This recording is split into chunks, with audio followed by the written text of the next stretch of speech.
보시는 하나님의 말씀은 마가복음 14장 32절에서 42절 말씀을 보겠습니다.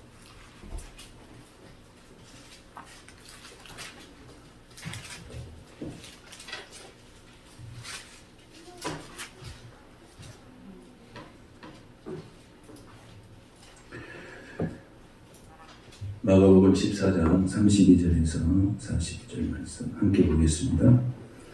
그들이 겟세마네나 하는 곳에 이름에 예수께서 제자들에게 이르시되 내가 기도할 동안에 너희는 여기 앉아 있으라 하시고 베드로와 야고보와 요한을 데리고 가실새 심히 놀라시며 슬퍼하사 말씀하시되 내 마음이 심히 고민하여 죽게 되었으니 너희는 여기 머물러 깨어 있으라 하시고 조금 나아가사 땅에 엎드려 될 수 있는 대로 이 때가 자기에게서 지나가기를 구하여 이르시되 아빠 아버지여 아버지께는 모든 것이 가능하오니 이 잔을 내게서 옮기시옵소서.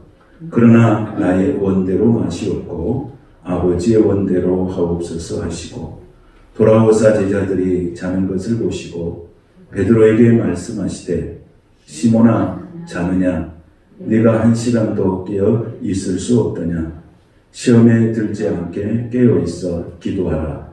마음에는 원이로되 육신이 약하도다 하시고 다시 나아가 동일한 말씀으로 기도하시고 다시 오사 보신즉 그들이 자니 그들의 눈이 심히 피곤함이라. 그들이 예수께 무엇으로 대답할 줄을 알지 못하더라. 세 번째 오사 그들에게 이르시되 이제는 자고 쉬라. 그만 되었다. 때가 왔도다. 보라 인자가 죄인의 손에 팔리느니라. 일어나라 함께 가자. 보라 나를 파는 자가 가까이 왔느니라. 아멘.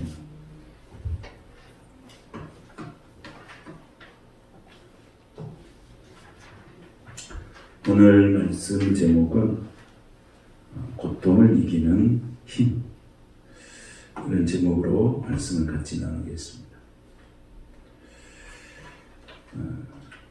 오늘 말씀은 예수님께서 겟세마네라는 동산에서 제자들과 마지막 여행, 저는 마지막 동행의 시간이죠.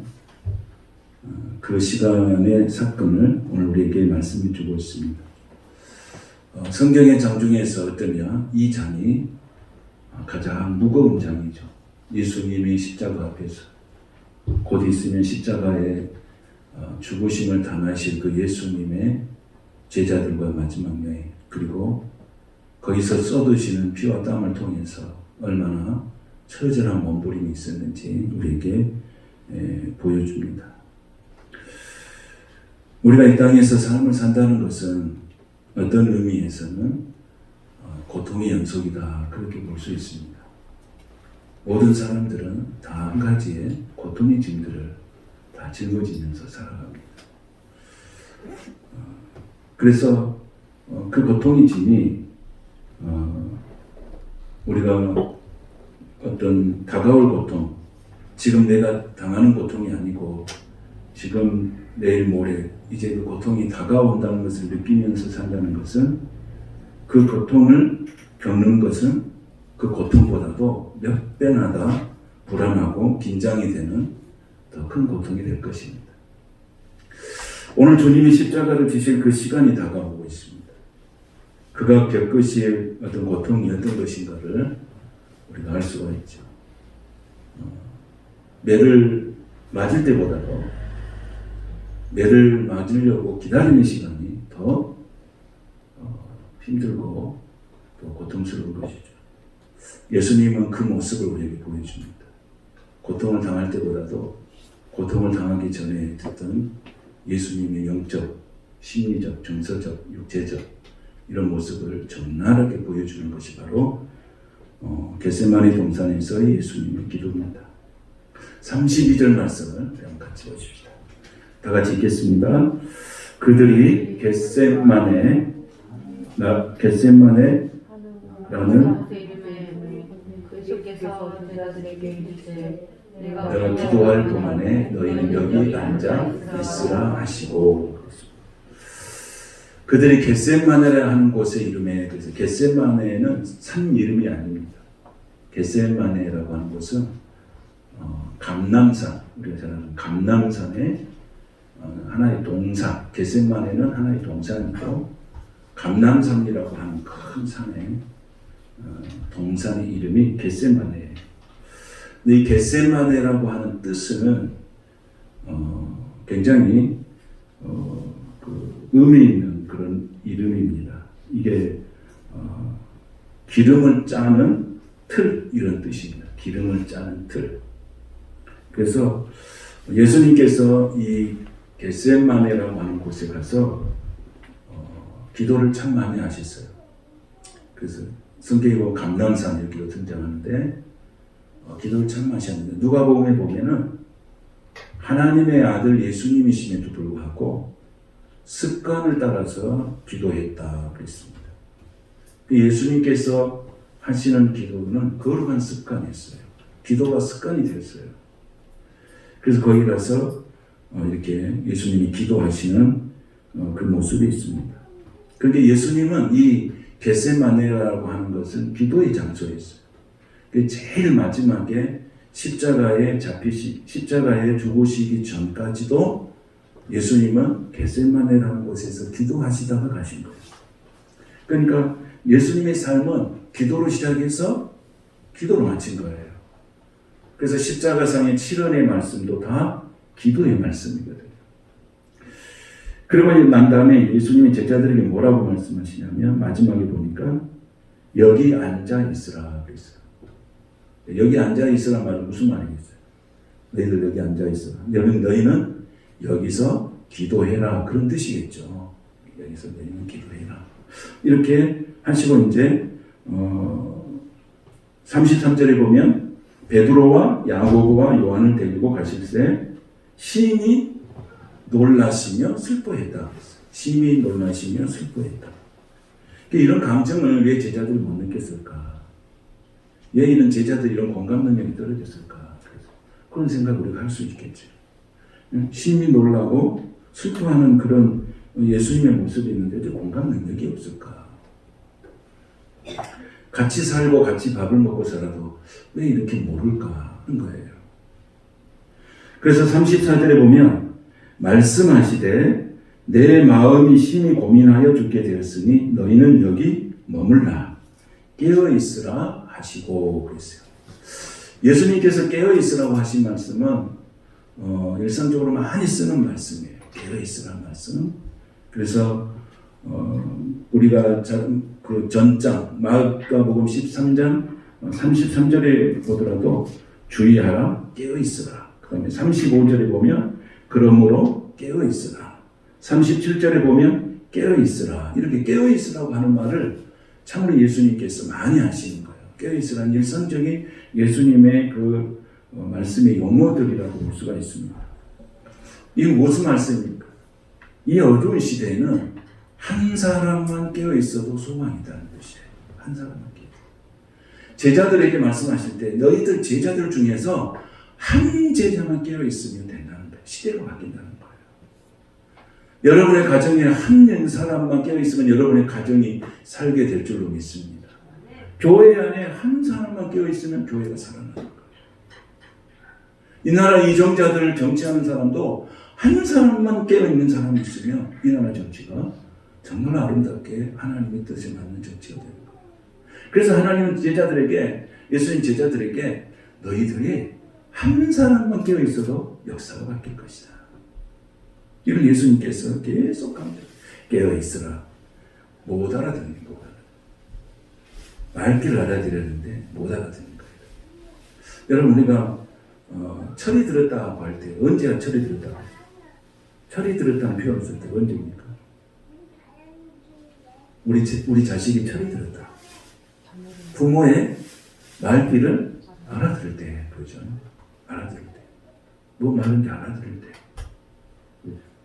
우리가 신앙생활하면서 철이 들었다는 건 뭐예요? 하나님이 말씀하신 것을 깨달을 때.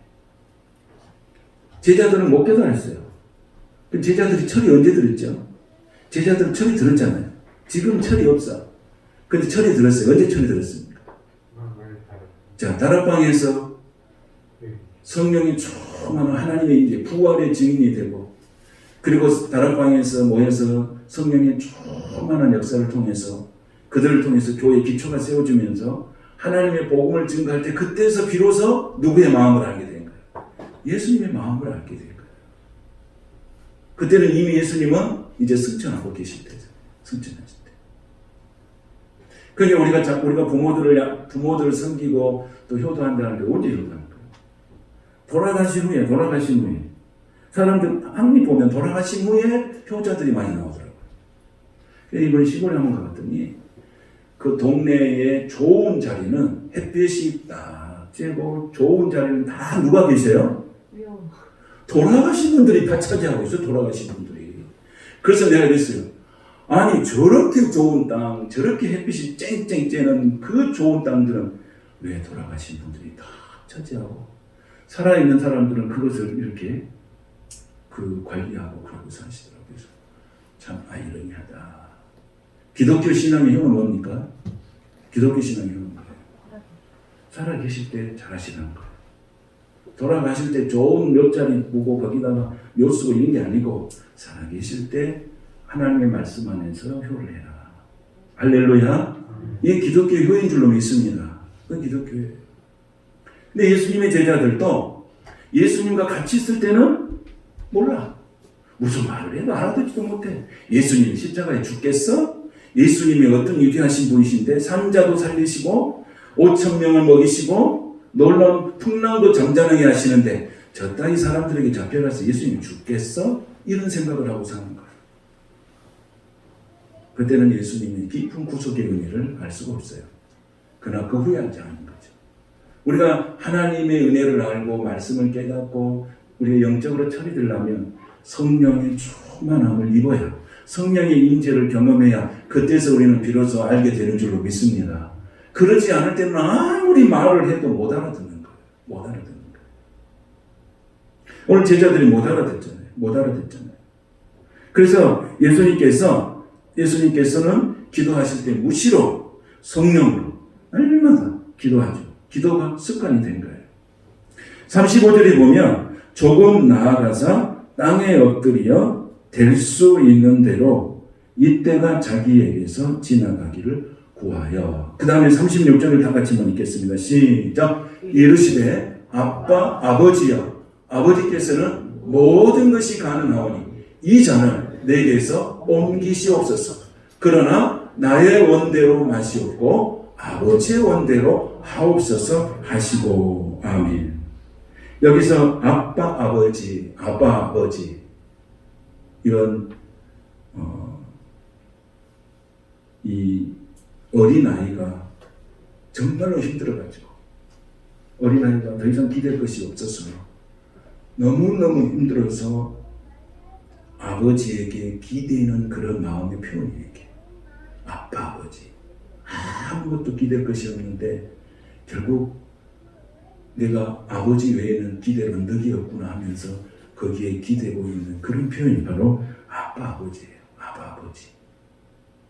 그래서 아빠 아버지는 어린아이의 심정으로 돌아가서 그분 앞에 자기의 절망적인 것, 자기의 어떤 고통이나 자신의 가진 아픔을 끄집어내서 아빠 아버지 하면서 부르면서 그분에게 자신의 모습을 적나라하게 보여주는 거예요.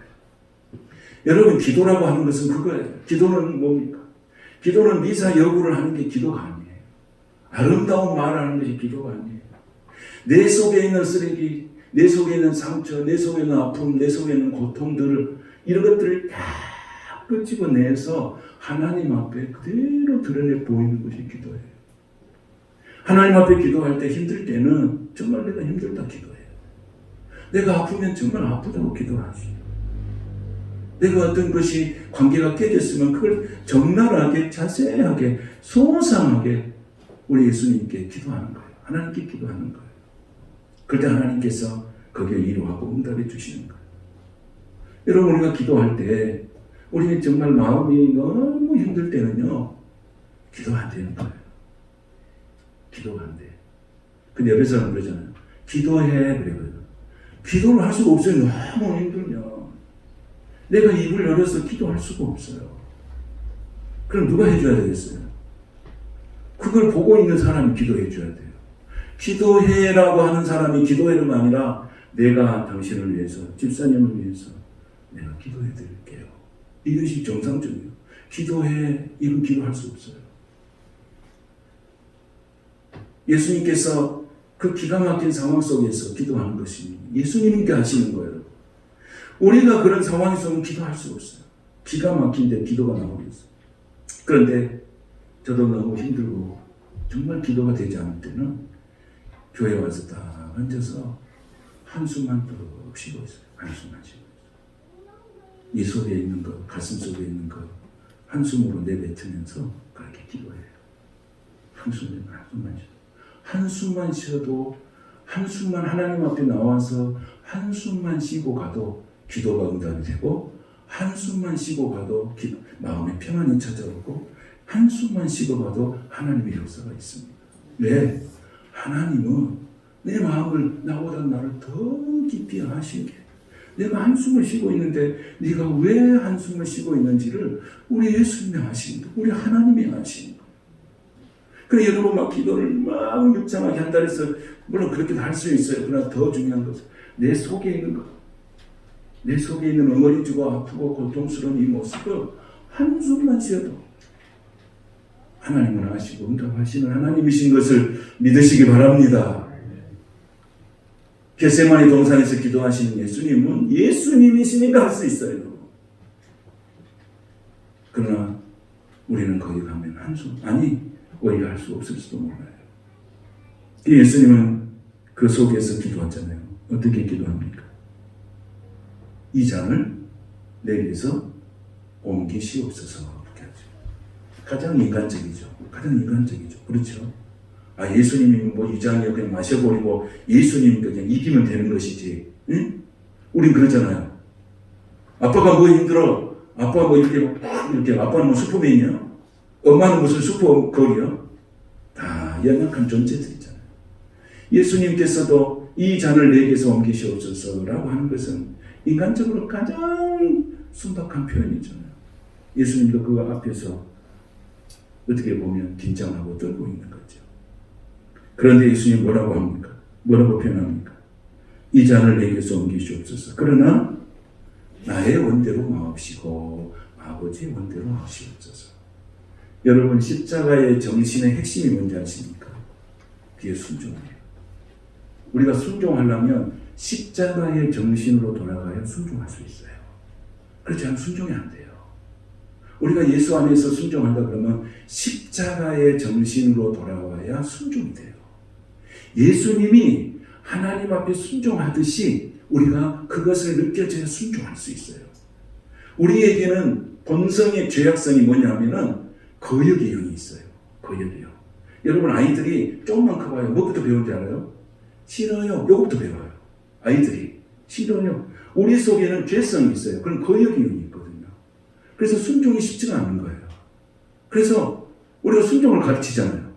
이렇게 해라 이렇게 해라. 그래야 그때는 하지만은 내 속에 있는 본질적인 거역의 영이 있기 때문에 쉽지 않은 거예요. 거역하고 싶은 거예요. 거역. 그런데 십자가의 정신으로 들어가면 순종이 되는 거예요. 십자가의 정신. 오늘 그 십자가의 정신이 오늘 우리 속에 일어나게 되시고 확신으로 살아나게 되시기를 축복합니다. 그러니까 우리가 주 안에서 순종한다. 주 안에서 순종한다는 도대체 뭐야? 내 예수 믿으면 무조건 순종해야 돼? 그런 뜻이 아니에요, 여러분. 십자가의 정신으로 들어가야 예수 안에서 순종할 수 있습니다. 십자가의 정신으로 들어가야 부모에게 순종할 수 있습니다. 십자가에 순종할 수 있을 때 우리는 모든 삶 가운데 순종의 삶이 일어날 수 있어요. 그러면 그 순종의 삶은 어떻게 돼요? 기쁨이 되고 감사가 되고 영광이 되고 축복이 되는 거예요. 예수님이 그걸 가르쳐 주는 거예요. 정말 이 잔을 내게서 옮기시옵소서. 못하겠다는 거잖아요. 거절하고 싶다는 거잖아요. 그런데 어떻게 하시는 거예요? 나의 원대로 마시고 누구의 뜻대로 하시라는 거예요? 아버지 원대로 하시라는 거예요. 여기에서 예수님이 우리에게 가르쳐 준 게 뭐예요? 십자가의 정신은 뭐라고요? 순종. 순종은 어디서 나온다고요? 십자가에서. 이걸 오늘 우리에게 가르쳐 주고 있는 것입니다. 그래서 조렌이라는 기독교 철학가는 이런 말을 했어요. 기도라고 하는 것은 뭐냐? 하나님 앞에 홀로 서는 단독자의 체험이다 그랬어요. 기도는 하나님 앞에 홀로 서 있는 거예요. 홀로. 아무도 없어요. 나를 도와줄 자 아무도 없어요. 근데 누가 서 있냐면 내가 하나님 앞에 홀로 서 있는 거예요. 홀로 서 있는 거예요. 이게 기도예요. 기도. 여러분, 기도는 어떤 사람이에요? 정말 절박한 사람은 기도하죠. 절박한 사람은 기도해요. 기도는 정말로 나락으로 떨어지려고 하는 사람은 기도하죠. 여러분, 겟세마네 동산에서 예수님이 십자가를 앞두고 기도했다고 하는 것은 어떤 기도였겠어요? 우리가 느껴지십니까, 여러분? 그게 느껴지십니까? 겟세마네 동산에서 예수님이 십자가를 감당하기 위해서 기도하고 있는 그것이 느껴지십니까? 그런데 누구는 못 느낀 거예요? 제자들은 느끼지 못한 거예요. 공감 능력이 없어요. 제자들은 뭐 하고 있었습니까? 제자들은 자고 있었다고 그랬어요. 성경에 그대로 자고 있었다고 그랬어요. 그게 뭐예요? 답답하지 않은 거예요. 제자는 답답할 게 하나도 없어. 누가 기도해요, 여러분? 답답한 사람이 기도해요. 답답한 사람. 아내는 답답한데 남편은 안 답답해. 남편은 답답해 죽겠는데 아내는 안 답답해. 예수님은 답답해 죽겠는데 제자들은 안 답답해. 목사는 답답한데 성도는 안 답답해. 답답한 사람이 기도해요. 여러분, 가정에서 정말 가정을 부여하고 기도한 사람이 누구예요? 이 가정에 영적인 하나님의 거룩한 축복을 주시라고 기도할 때 그 가정을 위해서 기도한 사람이 어떤 사람이 기도해요? 가정을 보니까 답답하다. 기도하게 돼 있어요. 교회를 보니까 답답하다. 기도하게 돼 있어요. 이 나라 이 민족을 보니까 답답하구나. 기도하게 돼 있어요. 여러분, 여러분의 마음속에 그런 거룩한 부담감이 있게 되시기를 축복합니다. 그게 내가 사는 거예요. 기도만이 사는 길이에요. 이 고통을 이기는 힘을 가르쳐 준 게 누구예요? 예수님이 가르쳐 주신 거예요. 고통의 힘을 이기는 힘이 뭐냐? 그것이 바로 기도라고 하는 것을 가르쳐 주는 거예요. 기도. 고통의 힘을 이기는 그 힘이 뭐냐? 기도다. 예수님이 마지막에 겟세마네 동산에서 가르쳐 주시는 거예요. 그 예수님이 이겼잖아요. 예수님은 이겼잖아요. 승리했잖아요. 오늘 우리가 인생을 살아갈 때 이런 일 저런 일 힘들고 고통스러운 일들이 많이 있습니다. 내가 감당할 수도 있고 그렇지 못한 일이 참 많습니다. 그러나 그걸 이길 수 있는 힘이 있어요. 고통을 이기는 힘. 그 힘이 어디서 오냐? 하나님께 온다는 거예요. 나폴레옹이 이런 말을 했어요. 나폴레옹이 죽을 때 하는 말이에요. 나는 내 일생에서 행복한 숫자가 6일 동안 밖에 없어요. 6일만 행복이 돼, 6일. 다 행복의 숫자를 타다 보니까. 근데 헬렌 켈러 여사는 귀가 어두워서 듣지 못하고 말하지 못하고 볼 수도 없었지만 그가 고백하는 것은 뭐냐면 나는 하루도 행복하지 않는 날이 없었다. 그렇게 했어요. 차이가 뭘까요? 나폴레옹과 헬렌 켈러 여사의 차이가 뭘까요? 나폴레옹은 고통의 힘을 이기는 방법을 모르는 거예요. 그러나 헬렌 켈러 여사는 고통을 이기는 힘을 아는 거예요. 이 차이예요. 이 엄청난 차이잖아요. 고통을 이기는 힘을 아는 사람과 고통의 힘을 이기는 방법을 모르는 사람의 차이는 엄청난 거예요. 나폴레옹은 평생의 삶을 통해서 나는 6일만 행복했다 했는데 헬렌 켈러 여사는 보지 못하고 듣지 못하고 말하지 못했지만 그 여사는 뭐라고 했어요? 나는 행복하지 않은 날이 하루도 없었다고 그런 거예요. 인생은 다 고통입니다. 그러나 그 고통을 이기는 힘을 우리는 하는 여러분 우리의 삶 속에서도 매일매일의 은혜 가운데서 내 인생이 나는 날마다 행복하구나. 어쩌면 너무 어려운 말인지 모르지만 우리도 그런 고백을 할 수 있게 되시기를 축복합니다. 이것이 오늘 예수 안에서 살아가는 우리들의 삶의 가치가 아닌가 믿습니다. 그래서 오늘 예수님께서 37절에 보시면 이렇게 말씀하시죠. 뭐라고 말씀하시냐면 돌아오사 제자들이 자는 것을 보시고 베드로에게 말씀하시되 시몬아 자느냐 네가 한 시간도 깨어 있을 수 없더냐. 또 여기서 예수님 무슨 말이에요? 깨어 있지 못하냐. 깨어 있으란 말을 참 많이 하시는 거예요. 여러분 오늘 예수님 말씀을 듣고 여러분 깨어 있게 되시길 축복합니다. 깨어 있으란 말을 많이 하잖아요. 한마디 말하면 뭔 말이죠 이게? 정신 차려 그런 뜻이잖아요. 정신 차려. 그런데 오늘 여기 말씀에 보면 뭐라고 말씀하십니까? 자는 것을 보시고 여러분 골방의 실패는 인생의 실패예요. 예수님은 골방의 승리가 인생의 승리라고 하는 걸 가르쳐 줍니다. 골방의 승리. 여러분은 여러분의 기도할 때 여러분이 앉아서 하는 기도의 장소가 어디십니까? 예수님은 항상 기도하면 겟세마니가 전 기도의 장소였어요. 여러분도 여러분의 자리에 기도의 자리가 있어야 돼요. 내가 매일 가서 기도하는 기도의 장소가 있어야 돼요. 그래서 골방에서 내가 성공하면 우리는 성공하는 거예요. 그러나 골방의 실패는 우리 인생의 실패를 가져올 수 있어요. 우리가 골방에서 승리하는 사람 될 수 있기를 원합니다. 골방의 승리자를 어떻게 해야 돼요? 그래서 예수님은 제자들이 잠이 들었지만은 그래도 예수님은 그 제자들을 포기하지 않았다는 거예요. 야단치지 않았어요. 우리 같으면 어떻게 했어요, 여러분? 응? 내일 내가 아니 목사님이 내 십자가 지고 죽으러 이쪽 올라가고 있는데 나는 죽도록 땀을 흘리고 피를 쏟으면서 기도하고 있는데 성도들은 교회 가가지고 기도하는 거 꼭 자고 있다. 뭐라고 그랬을까요? 예수님은 뭐라고 그랬어요? 말씀도 안 하셨어요. 예수님은 이사야 선지자가 53장 7절에 보면 그렇게 있어요. 그가 입을 열지 않았다고 했어. 입을 열지 않았다. 그 곤욕을 당하면서도 수치를 당하면서도 예수님은 입을 열지 않았다 했어요. 이건 입을 열지 않은 것은 어떻게 입을 열지 않은 거예요? 하도 기가 막힌 일이 있으면 입을 안 열어요. 하도 기가 막힌 일이 있어요. 두 번째는 입을 열지 않을, 예수님은 입을 안 했다는 거예요. 너무너무 힘들어서 입을 열지 않은 거예요. 두 번째는 뭐예요? 변명이나 원망이나 불평이나 이런 거 하지 않은 거예요. 누구에게 책임을 전가시키지 아니하고 묵묵히 그것을 다 감당하고 가신 거예요. 그 이사야 선지자가 곤욕을 당하고 수치를 당해도 입을 열지 아니했다는 어린 양 예수님에 대해서 표현하고 있는 거예요. 여러분 예수님은 이런 분이에요. 그리고 잘 참아내요. 그러고 난 다음에 그 사람을 회복시켜서 쓰시는 것을 보게 됩니다.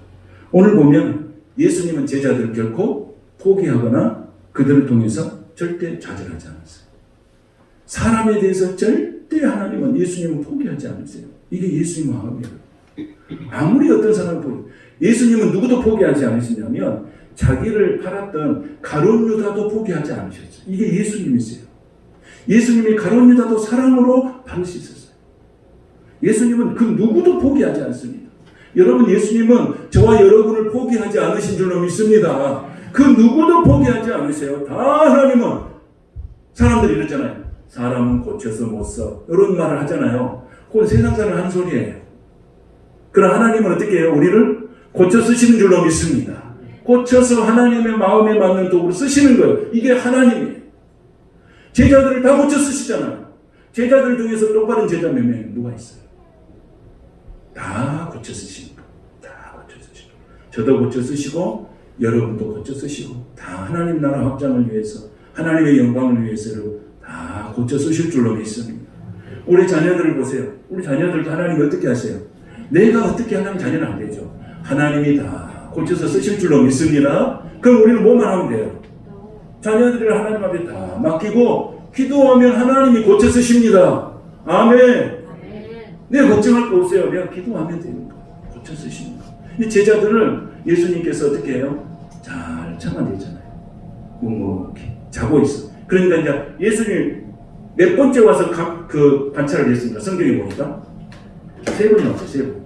3번이나 와가지고 예수님이 제자들한테 왔어요. 그 제자들 와가지고 이제 자고 있으니까 뭐라고 했어요? 마지막에는 이제 그만 쉬어라, 그만해라. 그리고 마지막 절은 볼까요? 자, 마지막 절 42절 한번 볼까요? 다 같이 시작. 일어나라, 함께 가자. 보라, 나를 타는 자가 가까이 왔느니라. 이제는 끝이 났다. 여러분, 우리가 기도할 때 기도할 수 있기를 바랍니다.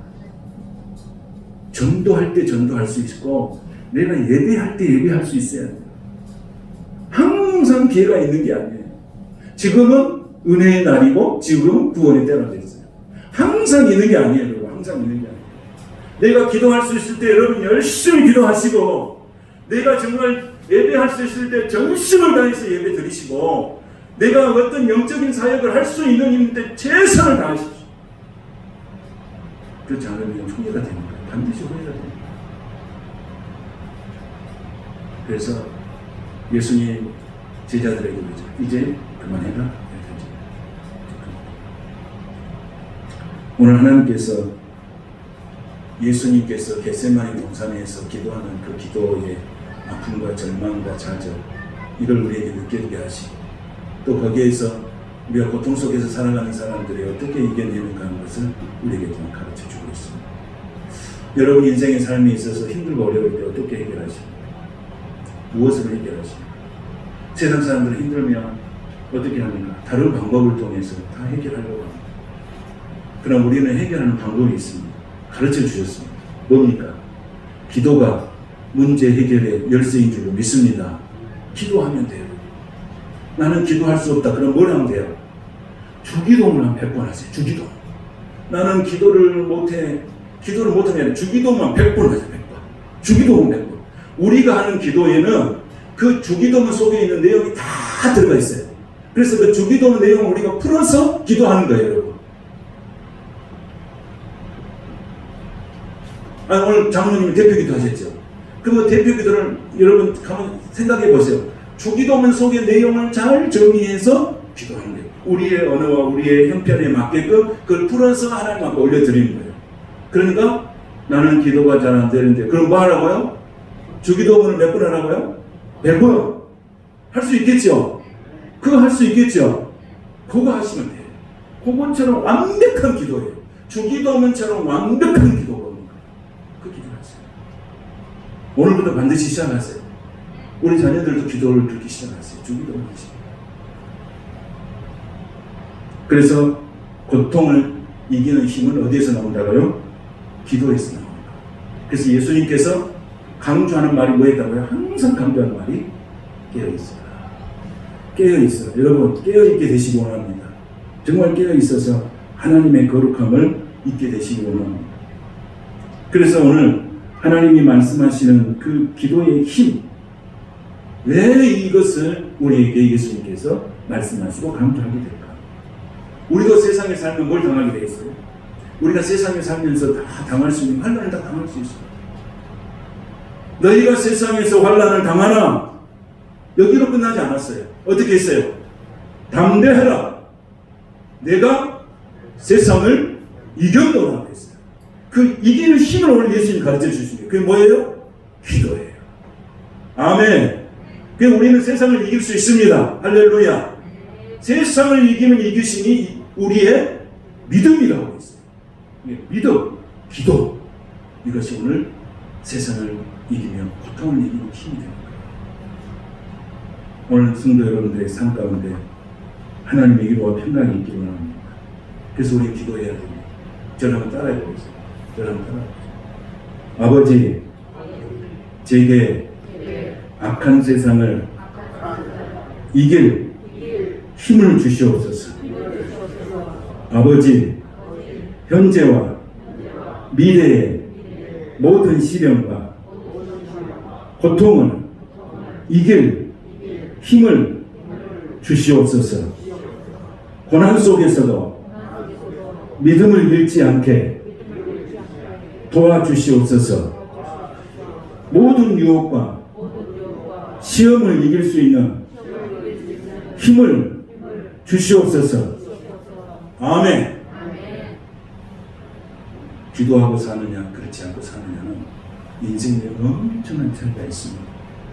여러분의 삶 가운데 놀라운 하나님의 은혜가 있어서 기도가 고통을 이기는 힘인 것을 믿고 예수님처럼 습관을 찾아서 기도하는 그런 기도의 사람들이 되시기 원합니다. 기도할 수 없을 때 뭘 하라고요? 주기도문 하시고 정말 기가 막히면 하나님 앞에 나와서 신음소리만 내고 하나님이 그를 응답하시고 역사하여 주시는 것입니다. 결론의 말씀이 지난 시간에 베드로가 왜 실패했죠? 왜 실패했어요? 베드로가 왜 실패했습니까? 베드로가 왜 실패했어요? 기억나셔야 됩니다. 일주일밖에 안 됐습니다. 왜 베드로가 실패했어요? 54절 보니까 14장 54절 뭐라고 나와있어요? 베드로가 예수를 어떻게 했어요? 멀찍이 갖다 놨어요. 멀찍이. 이제 기억나시죠? 멀찍이. 그러니까 베드로가 예수님 앞에 나가가지고 맹세했잖아요. 다 주를 버릴지라도 나는 안 버린다. 그런데 맹세했잖아요. 근데 예수님께 베드로가 맹세했는데 뭐 없이 맹세한 거예요? 기도 없이 맹세한 거예요. 기도 없이 맹세한 것은 헛된 거예요. 기도 없이 장담을 했어요. 헛된 거예요. 그래서 예수님이 뭐라고 했어요? 너 다 오기 전에 세 번 부인한 거예요. 왜? 뭐가 없었어요? 기도가 없어요. 여러분, 하나님 앞에 우리가 맹세할 때 기도하고 해요. 기도 없으면 다 뜬 소리예요. 그걸 예수님 말씀하시죠. 그래서 예수님, 베드로는 기도가 없어서 실패한 거예요. 다른 거 아니에요. 예수님을 멀찍이서 보는 거예요. 영적으로 멀어지는 거예요. 그런데 예수님에 대해서 부인하게 되고 그렇게 된 거죠. 여러분, 이런 일 저런 일 우리는 힘든 일을 겪으면서 살아가고 있습니다. 그런 중요한 것은 그럴수있을수록 예수님과 멀찍이 떨어지지 마시고 예수님과 더 가까이 고통당하면 당할수록 더 가까이 나가서 하나님이 주신 은혜와 풍성하심을 여러분들이 승리하는 삶이 되시기를 축복합니다. 반드시 여러분은 승리할 것입니다. 한 사람도 하나님은 포기한 적이 없어요. 오늘 여러분을 통해서 하나님이 일하시기 원합니다. 여러분의 미래가 하나님의 손에 달려 있습니다. 믿고 순종하며 달려가시는 저와 여러분이 되시기를 축복합니다. 기도하겠습니다. 가슴에 손을 얹으시고 우리 같이 기도하겠습니다. 예배를 드리면서도 기도하면서도 아직도 가슴에 물려있고 아프고 괴롭고 무거운 가슴, 버거운 가슴으로 있는 형제 자매들 조용한 마음으로 하나님께 기도해 보십시오. 우리가 주님의 자녀이고 주님의 제자이고 하나님의 자녀이지만 그러나 때로는 인생에 견디기에 내 자신이 너무 작아 보이고 초라해 보이고 그런 인생이라는 이 과제가 너무나도 힘겹게 느껴지는 우리의 삶들입니다. 이제 하나님의 자녀들입니다. 한 사람도 하나님은 버리지 아니하고 세워주십니다. 오늘 하나님께서 우리에게 은혜 주시기 원합니다. 아버지 하나님, 모든 악한 영들, 불안과 낙심과 초조의 영들 주께서 쫓아내 주시옵소서. 권세 있는 능력의 영으로 오시옵소서. 우리를 충만하게 채워 주시옵소서. 자유와 진리의 영으로 우리를 해방시켜 주시옵소서. 성령 충만하게 도와주시옵소서. 이 악한 세대를 이기고 찬미와 그리고 감격과 비전의 노래를 부르면서 우리 인생이 내일을 향해서 달려가게 도와주시옵소서. 마침내 내 인생을 향한 하나님의 뜻을 이루는 우리의 인생이 되도록 도와주시옵소서. 예수님의 이름으로 축복하며 기도하옵나이다. 아멘.